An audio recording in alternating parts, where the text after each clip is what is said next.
వేద భారత్ టీవీ వీక్షకులకు నమస్కారం. మన ప్రాచీన భారత చరిత్రను ఈనాడు తెలుసుకోవాలంటే ఆధారం వేదాలు, పురాణాలు, ఇతిహాసాలు. అంటే ఆనాటికి సంబంధించి ఈనాటికి మనకు లభిస్తున్న సాహిత్యం అన్నమాట. పురాణాలు కల్పనలు, కట్టుకథలు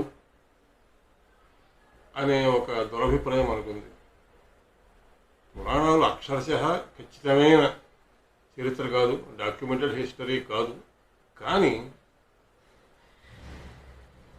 మన చరిత్ర ఆ పురాణాలలో చెప్పబడింది. ఇతర విషయాలతో కలిపి చెప్పబడడం వల్ల చరిత్ర గ్రంథం కాదు అని అనడం సమంజసమే. కానీ మన చరిత్రకి అదే ఆధారం. మన చరిత్ర తయారు చేసుకోవాలంటే వాటి ఆధారంగానే తయారు చేసుకోవాలి. ఈ పురాణాలలో కథలు, అవతారాల వర్ణన, అవతారాలకు సంబంధించిన కథలు మనం వింటూ ఉంటాం. ఈ అవతారాల కథలలో మన ప్రాచీన భారతీయ సమాజపు చరిత్ర ప్రతీకల రూపంలో నిక్షేపించబడి ఉంది. ఆ ప్రతీకలని అర్థం చేసుకుని ఆ చరిత్రను అవగాహన చేసుకోవడానికి కొంత శ్రమ పడాల్సి వస్తుంది. ఆ పురాణాలు కాకుండా ఇతిహాసాలు ఉన్నాయి. వాటిలో ముఖ్యమైనవి రామాయణం, మహాభారతం. ఈ రామాయణం, భారతం అనేవి చరిత్ర కోసం రాయబడిన గ్రంథాలు కావు. చారిత్రక ఘట్టాలను ఉపయోగించుకొని కొన్ని అతిశయోక్తులు, వర్ణనలు, అద్భుతాలు జోడించి రాయబడ్డ కావ్యాలు. వీటిలోంచి చరిత్రను తీసుకోవడానికి మనకు అభ్యంతరం ఉండకూడదు. ముందు ఆదికావ్యం అనబడ్డ రామాయణం గురించి ఆలోచిద్దాం.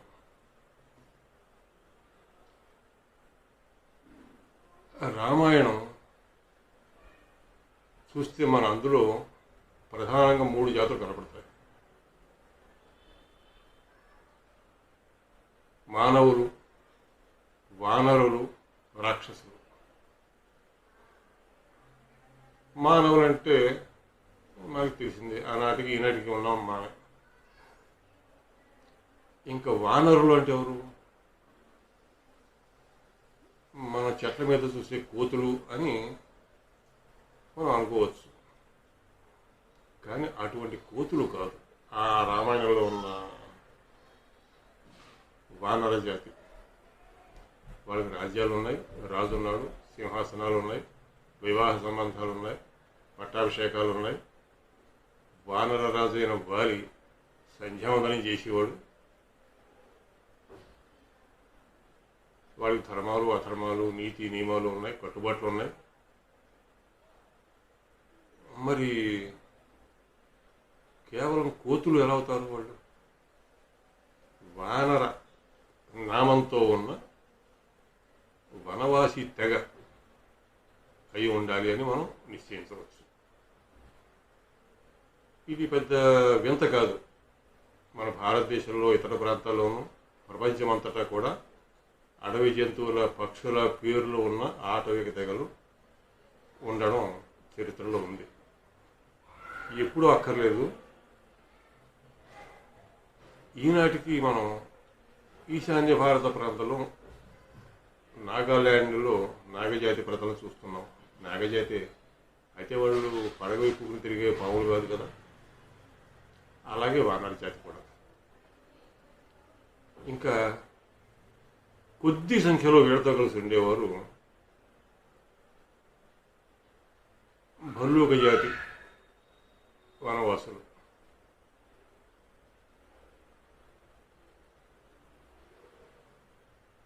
ఇంకా రాక్షసులు ఎవరు?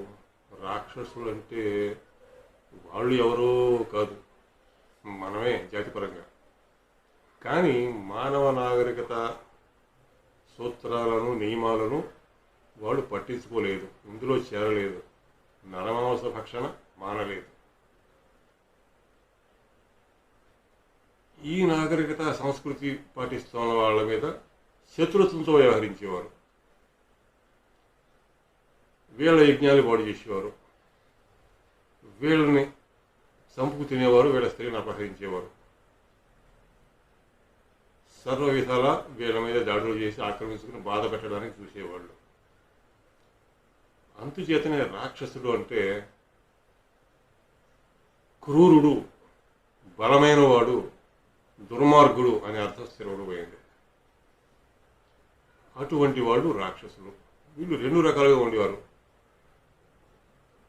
ఒకళ్ళో ఇద్దరు అడవుల్లో ఉంటూ అక్కడ దొరికిన జంతువులను అక్కడికి వచ్చిన మనుషుల్లో పట్టుకు తినేస్తూ ఉండేవాళ్ళు ఒక రకం.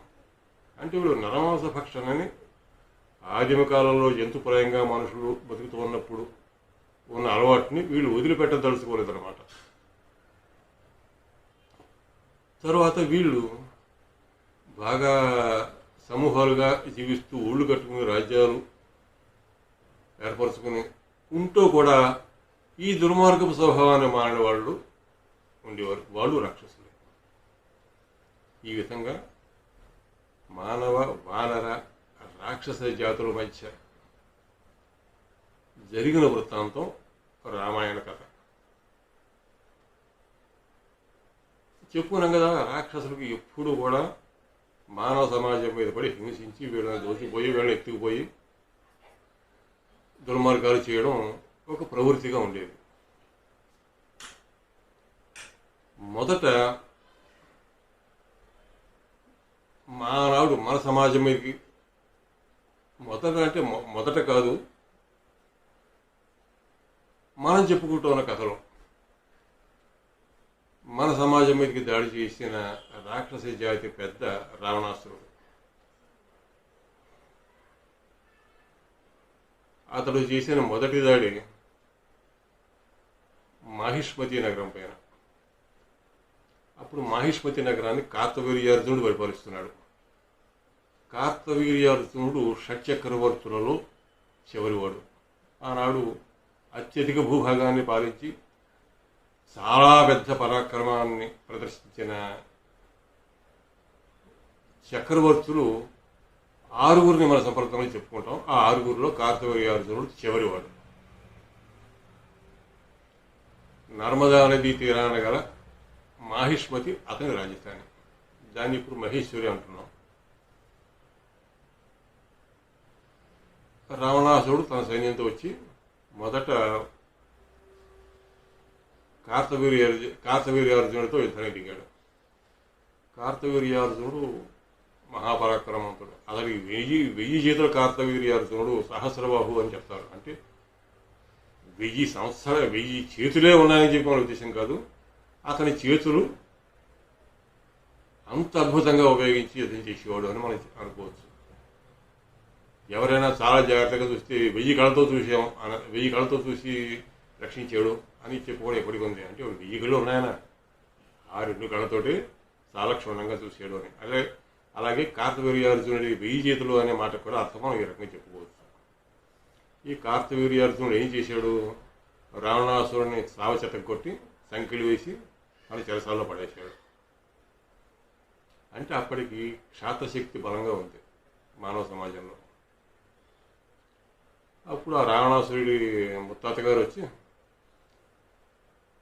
ఆ కార్తవీర్యార్జునుడిని బుజ్జగించి వదిలిపెట్టే బాబు మావాడిని అని చెప్పి విడిపించి తన మనవడికి బుద్ధి చెప్పాడు. ఇలాంటి వ్యథాపాలు చేయకునైనా జాగ్రత్తగా ఉండు, ఈ కార్తవీర్యార్జునుడితో స్నేహాన్ని పాటించి చెప్పడం అని చెప్పి పంపించాడు. అంతేకాక మన రావణాసురుడు వానర జాతి రాజైన వాలిని కూడా టార్గెట్ చేసుకున్నాడు. అతన్ని బంధిద్దామని వెళ్ళి ప్రయత్నించాడు. కానీ వాలి ఇతనికి లొంగేవాడు కాదు. ఇతని సంకలో పెట్టుకుని తిప్పి 3 చోట్ల ముంచి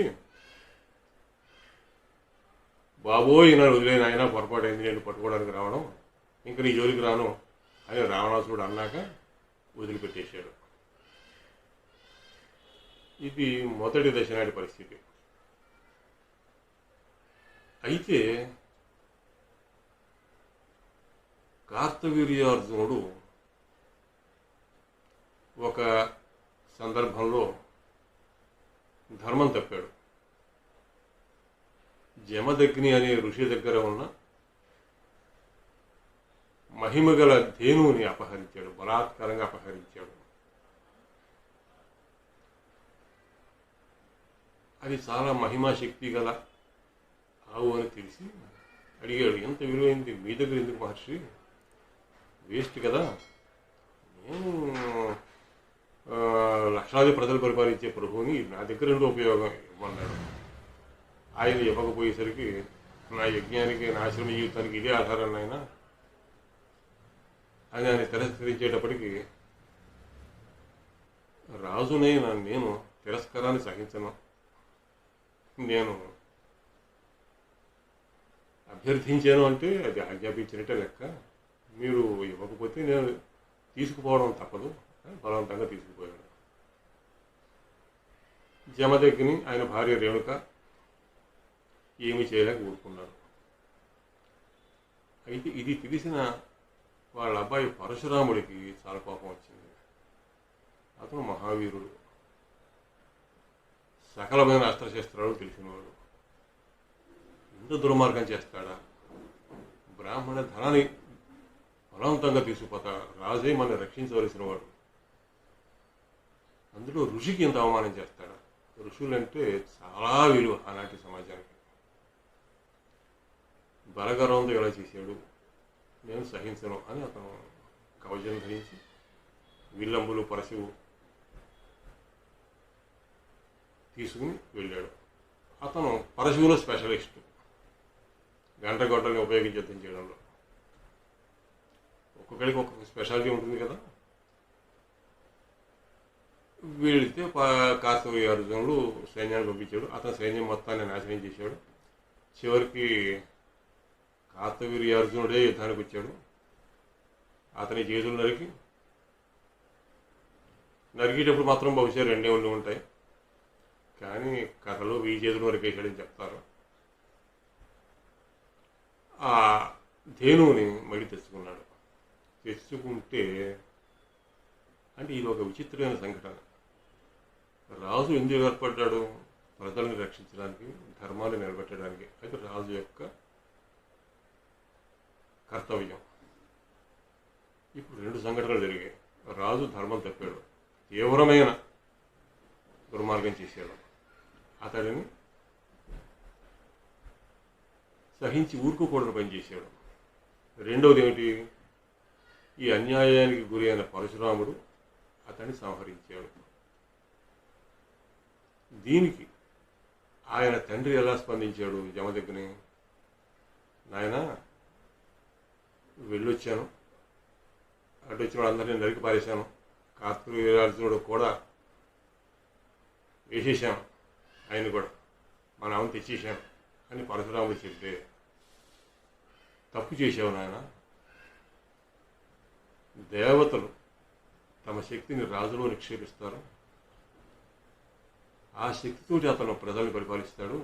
ఆ రాజు పాలనలోనే ప్రజలు మన వంటి మునులు భద్రంగా రక్షణతో ఉండి తమ పనులు చేసుకుంటూ ఉంటాము.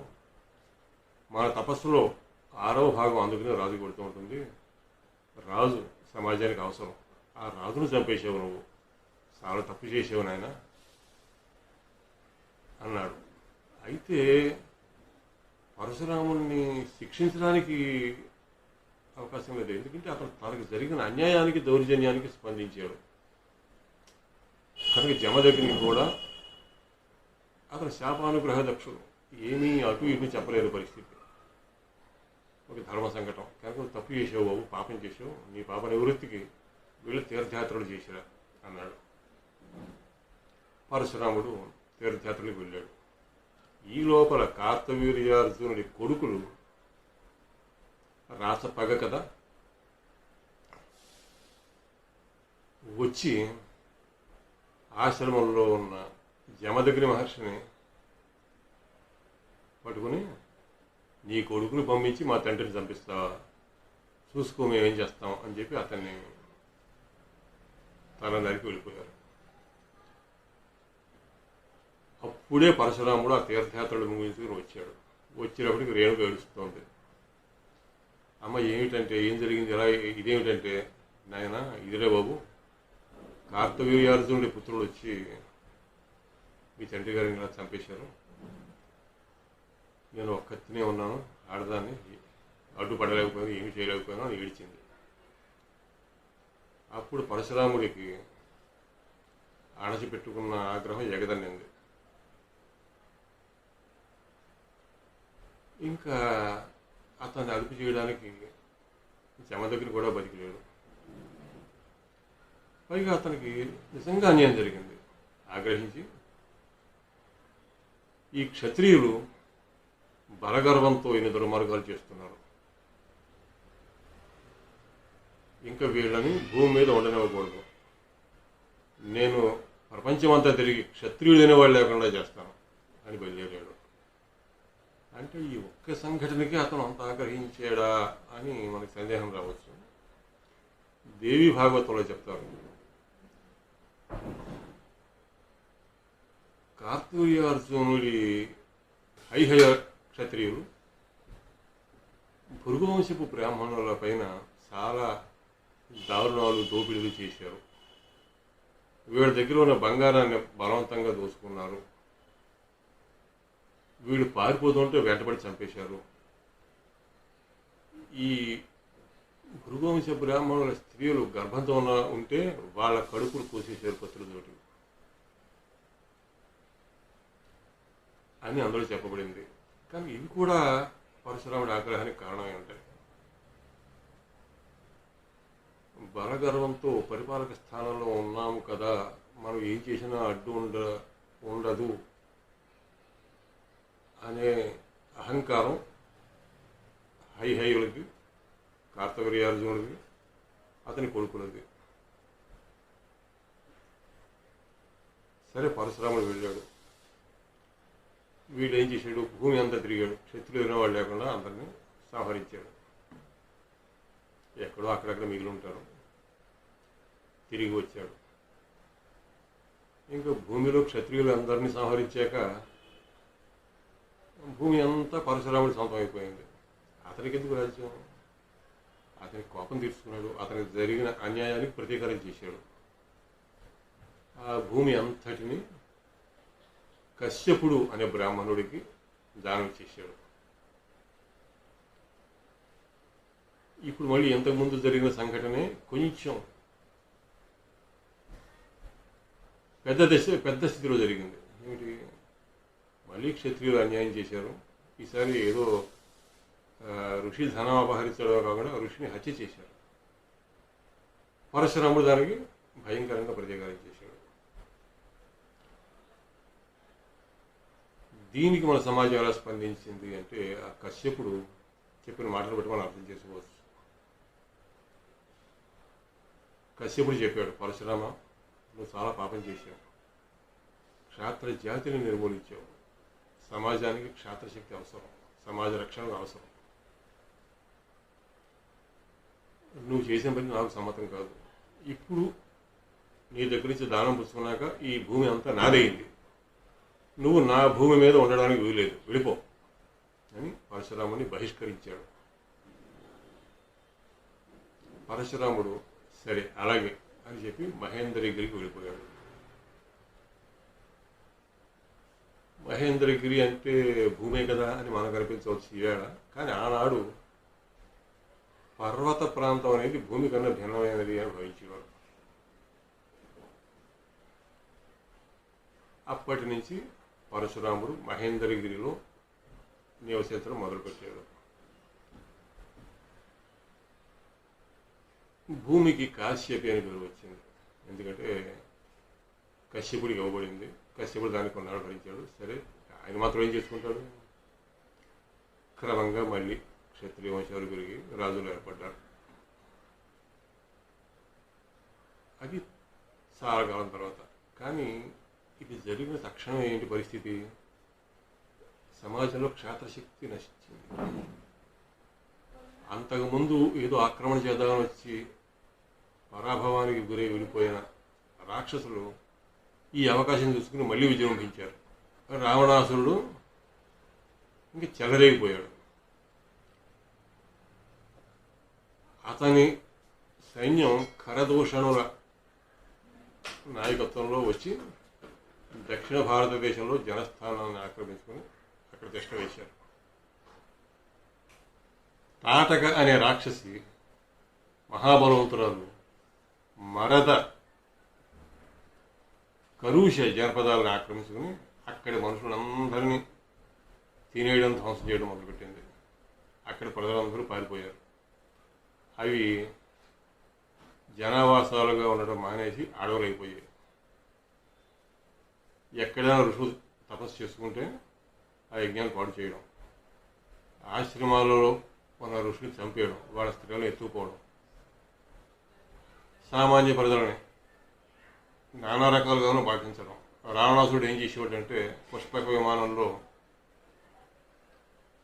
మొత్తం దేశం అంతా తిరుగుతూ ఎక్కడ పడితే అక్కడ దిగి విధ్వంసాలు చేస్తూ దొరికిన స్త్రీలను దొరికినట్టు ఎత్తుకుపోయేవాడు లంకకి.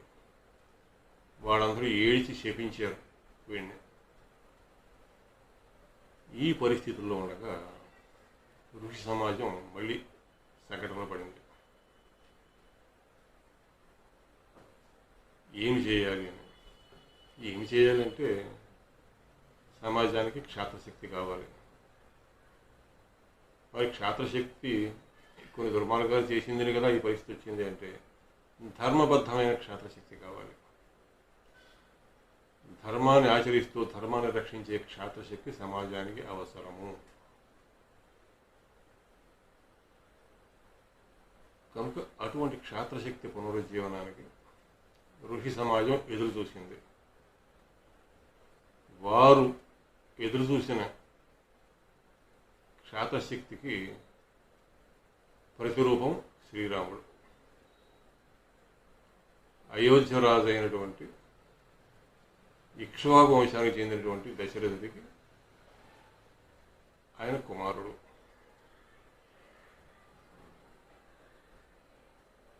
రాముడు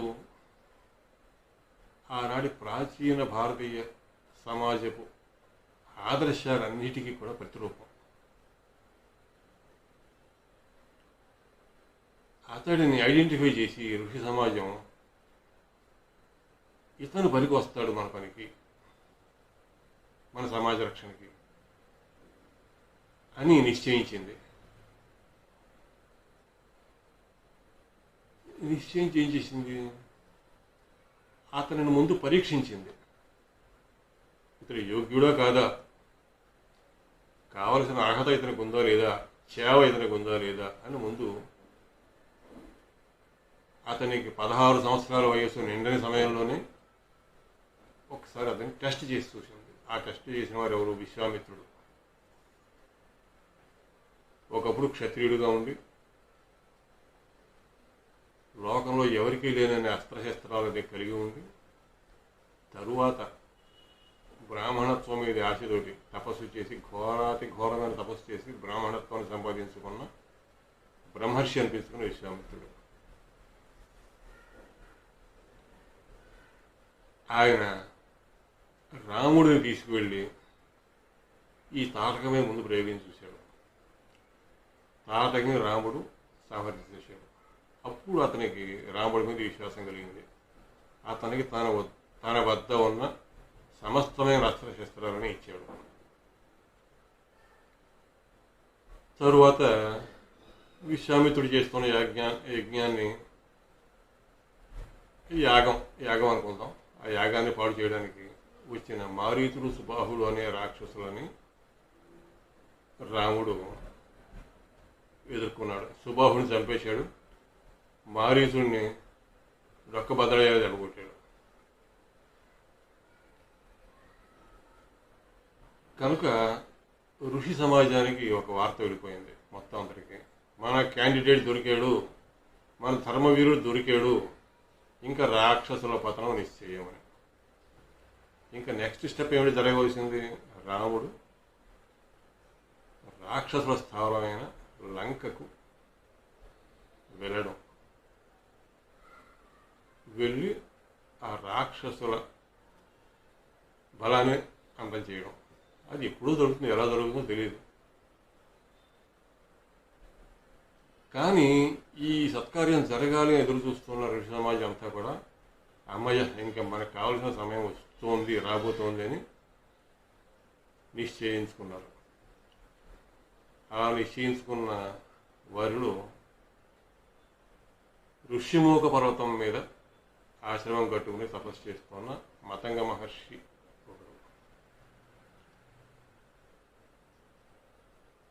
ఆయన ఈ విషయం తెలిసేటప్పటికి కాలధర్మం చెందాడు. ఆయన శిష్యులు తెలుసుకున్నారు, అమ్మయ్య మనకి రావాల్సిన మనిషి వస్తున్నాడు. తమ దగ్గరే తపస్సు వృత్తిలో ఉన్న శబరి అనే అమ్మాయికి చెప్పారు, అమ్మ రాముడు ఈనాటికైనా ఇక్కడికి వస్తాడు, ఇటు వస్తాడు, ఇటుగా వచ్చినప్పుడు నువ్వు అతనికి ఆతిథ్యం ఇచ్చి మార్గదర్శనం చెయ్యి. మేము అప్పటిదాకా బతికి ఉండకపోవచ్చు, ఎందుకంటే అదే ప్లాన్డ్ కాదు కదా వెంటనే రాముడు తీసుకొచ్చేయడానికి అని అన్నారు. సరే, ఇప్పుడు మనం రామాయణ ప్రవచనం అంతా చెప్పుకునే ఉద్దేశంలో లేం కదా. రకరకాలుగా అది అనుకున్న దానికన్నా చాలా ముందే జరిగింది ఈ ఘర్షణ. రాముడు వచ్చాడు, వనవాసంలో దండకారణ్యానికి వచ్చాడు. అక్కడ ఏవో పెద్ద పెద్ద ఎముకల గుట్టలు పడి ఉంటే ఋషులను అడిగాడు, స్వామి ఏమిటి ఎముకల గుట్టలు ఇన్ని ఇలా ఉన్నాయంటే అవన్నీ కూడా రాక్షసులు చంపుకు తినేసిన మునుల అస్థిపంజరాలు అని చెప్పారు వాళ్ళు. అంత దారుణం అన్నమాట జరిగింది. సరే, సీతాపహరణం జరిగింది. వానర జాతి సహాయంతో రాముడు లంకకు వెళ్ళాడు. రావణాసురుణ్ణి ససైన్యంగా సబాంధవంగా హతం చేశాడు. అది కూడా ఎంత కురిసినట్టంటే కోలేటరల్ డ్యామేజ్ ఏమీ లేదు. దుర్మార్గం చేసినవాడు, అతనికి బలగంగా తోడు నిలిచిన వాళ్ళు వీళ్ళు మాత్రమే చచ్చిపోయారు. రావణాసురుడు వెంట యుద్ధానికి రాని వాళ్ళు ఎవరిని కూడా రాముడు ఏమీ చేయలేదు. అదే పద్ధతిని ఆయన వాలి సంహారంలో కూడా పాటించాడు. వాలి అపరాధం చేశాడు. తన తమ్ముడి భార్యని బలాత్కారంగా తన చెరలో పెట్టుకున్నాడు. తమ్ముడు భార్య కూతురులో చూసుకోవలసిన పిల్ల కనుక వాలి వతారకుడు. కానీ వాలి మాత్రమే వతారకుడు, మిగతా ఎవరూ కాదు. అందుచేత ఆ వాలి ఒక్కడే హతమార్చబడేలాగా రాముడు ఆ కాండాన్ని నిర్వహించాడు. ఇక్కడ లంకలో కూడా అంతే. ఇది వాలి అంటాడు, అరే ఇంత పని ఎందుకు చేసావు, నీ భార్యని రావణాసురుడు ఎత్తిపోయాడనా, నాకు చెబితే ఒక్క క్షణంలో రావణాసురుడిని కట్టిపడేసి నీ దగ్గర నీ కాళ్ళ దగ్గర పెట్టేవాడు కదా అంటాడు. మరి వాళ్ళకి కొంచెం ఆలోచన సహజంగానే తక్కువ. రాముడు వాలి సహాయంతో సీతని తిరిగి పొందే అంత అశక్తుడు కాదు. అదిగాక రాముడు నిర్వహించవలసిన కార్యం ఇంకా పెద్దది. ఈ దుర్మార్గం చేసినవాడు, ఇతని బలము బలగము అంతా అంతరించిపోవాలి. అప్పుడు కానీ రాముడి పని పూర్తి అయినట్టు కాదు. ఈ పెద్ద ప్రాజెక్ట్ ఉంది రాముడికి. తమ్ముడి భార్యను అపహరించి దగ్గర పెట్టుకుని కులుకుతో ఉన్న వాలి సహాయంతోన సీతను తెచ్చుకోవడం. రాముడు అంత వెరుగోడు కాదు, అంత అశక్తుడు కాదు. అంతేకాదు, రాముడే కాదు, క్షాత్రం విల్లమ్ములు పుచ్చుకుని యుద్ధం చేసిన వీరుడులోనే కాదు, స్త్రీలో కూడా ఉండవచ్చు. సీతలోనూ అటువంటి క్షాత్రమే మనం చూస్తాం. సీత అపహరించబడి రావణాసురుడు చెరలో ఉన్న సమయంలో హనుమంతుడు వెళ్ళి, తల్లి నా వీపు మీద కూర్చో తల్లి, నేను క్షణంలో నీ నాథుడి దగ్గరికి చేస్తానంటే సీత, కాదు నాయన నీకు తెలీదు, నువ్వు వెళ్ళిపో అంటే ఆవిడికి కావాల్సింది ఏమిటి?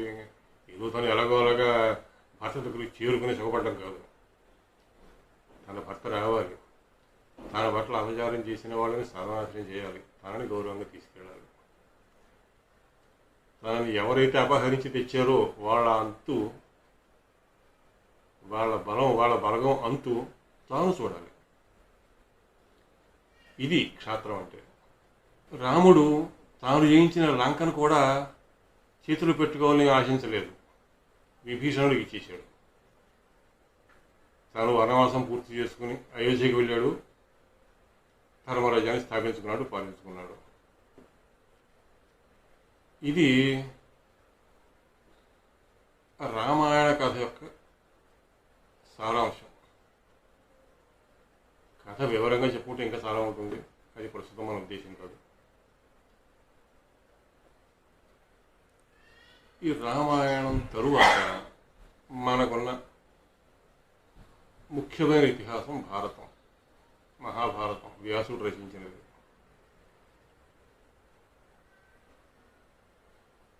స్థూలంగా దాని చారిత్రక విషయం ఏమిటంటే, మహాభారతం చెప్పాలంటే సరిపోతుంది, అదే ఒక నెల రోజులు పడుతుంది, ఇంకా చెప్పేవాళ్ళు ఉంటే సంవత్సరం పడుతుంది. అది కాదు మన ఉద్దేశం.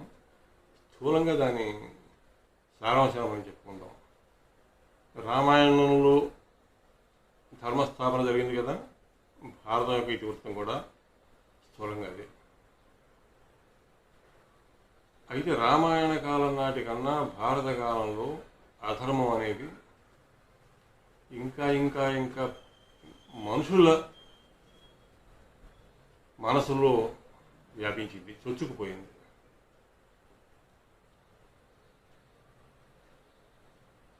మహాభారత కథకి నాయకుడు శ్రీకృష్ణుడు. మనకి ధర్మరాజు, భీముడు, అర్జునుడు వాళ్ళు చాలా ప్రముఖంగా కనిపిస్తారు, కానీ కథాసూత్రానికి నాయకుడు శ్రీకృష్ణుడు. శ్రీకృష్ణుడు పుట్టే నాటికే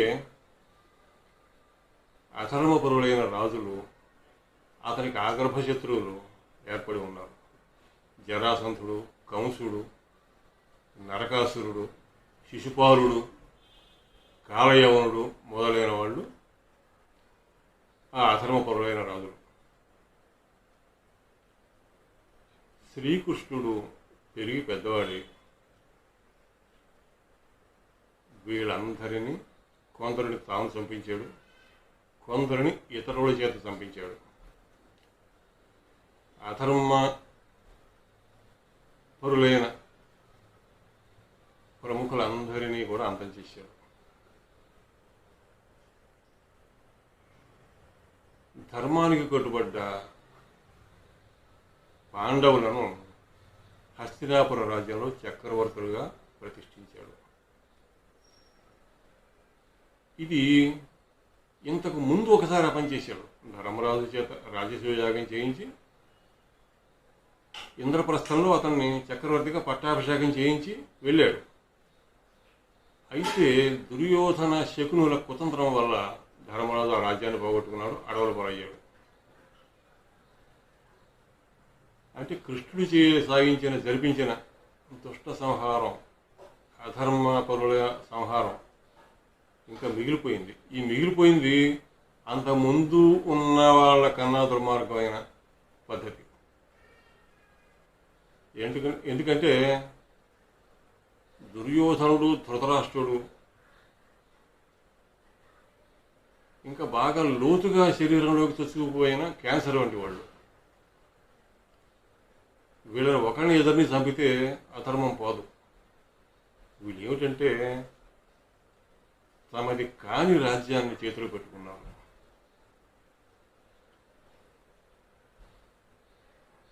చివరికి పాండవులకి వాళ్ళ రాజ్యభాగం ఇచ్చేయండి అని కృష్ణుడు అడగడానికి వెళ్ళినప్పుడు అతనితో ఎవరితో మాట్లాడవలసి వచ్చింది?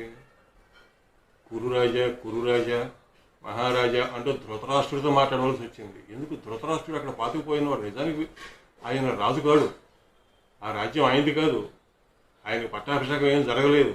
ఆయన కొడుకు రారాజు రారాజు అంటారు కానీ ఆయన అసలు కనీసం యువరాజు కూడా కాదు. పాండురాజు తాను అడవులకు వెళ్ళిపోతూ తన రాజ్యాన్ని న్యాసంగా అన్న ధృతరాష్ట్రుడి దగ్గర పెట్టి వెళ్ళాడు. న్యాసం అంటే ఉంచబడింది, చూస్తూ ఉండు బాబు అని. అది ఎవరికో రైట్ఫుల్ ఓనర్కి, అంటే న్యాయంగా అధికారం ఎవరిదో వాళ్ళకి తర్వాత ఇచ్చేవలసిందే చూసి. కానీ ధృతరాష్ట్రుడు ఆ పని చేయలేదు.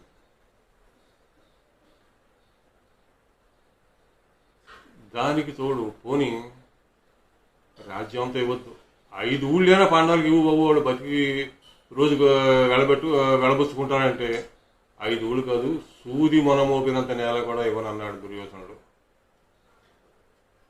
ఆయన తండ్రి పట్టాభిషేక్తుడైన రాజు కాదు, ఈయన యువరాజు కాదు, వీళ్ళకి ఆ రాజ్యం మీద ఏ పెత్తనము లేదు.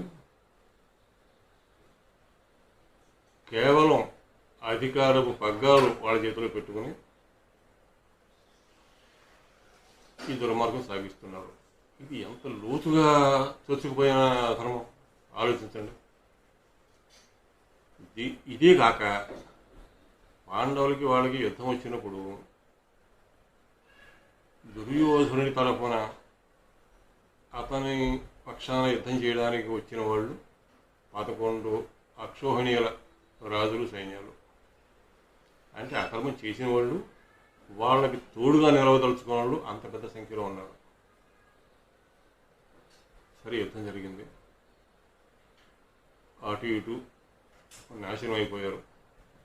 చివరికి పాండవులు గెలిచారు, హస్తినాపురంలో పట్టాభిషిక్తులయ్యారు, కృష్ణుడి జీవన కార్యం ముగిసింది.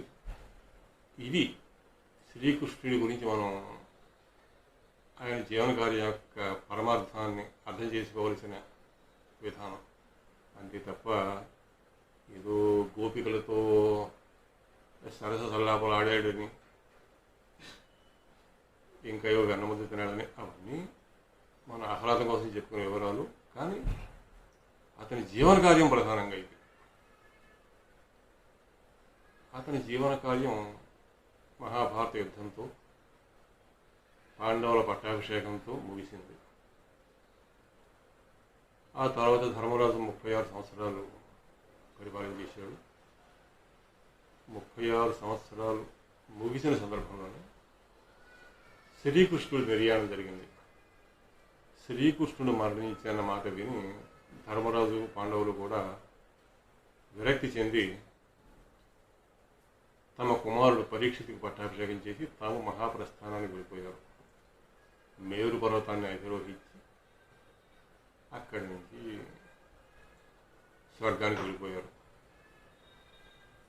సరే, అది చరిత్రలో డాక్యుమెంట్గా చూపించగలమా అంటే పోయి రాజ్యం వదిలి వెళ్ళిపోయారు అని అంతవరకు అభ్యంతరం లేదు కదా.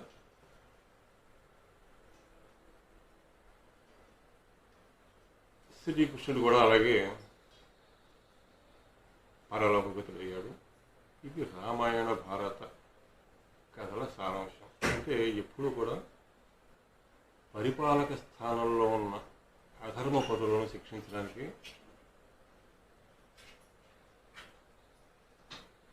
రాముడు కానీ కృష్ణుడు కానీ తమ జీవితాలను వెచ్చించారు.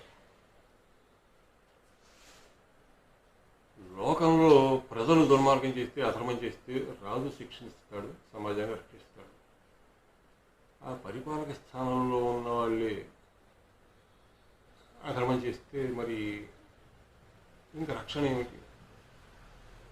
అధర్మం వ్యాపిస్తే సమాజం బతకడం అలాగా. ప్రజలలో అధర్మం వ్యాపించి అందరూ ఒకరినొకరు మోసం చేసుకునేవాళ్ళు, చంపుకునేవాళ్ళు, దోచుకునేవాళ్ళు అయితే ప్రజల సంఘ జీవితం ఎంత అధ్వానంగా ఉంటుంది.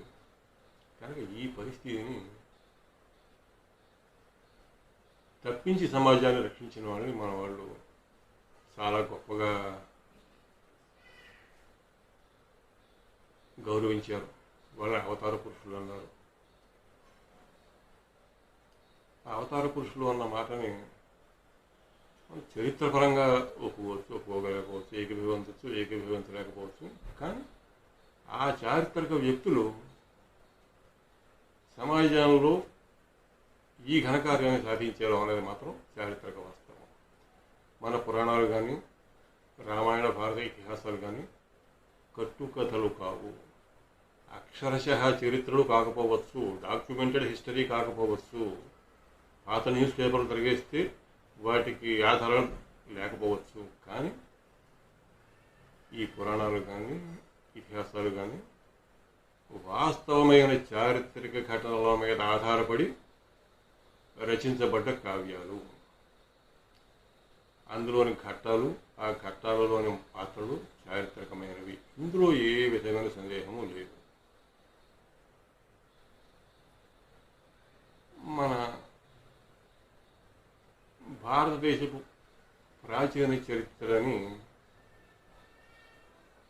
అందించిన ఇతిహాసాలలో రామాయణ భారతాలు చివరివి. ఆ తరువాత చరిత్ర ఇలా ఇతిహాసాల రూపంలో, కావ్య రూపంలో కాకుండా చరిత్రగానే మనకు లభిస్తోంది. అది ముందు ముందు చెప్పుకోవచ్చు. ఇప్పటికీ స్వస్తి.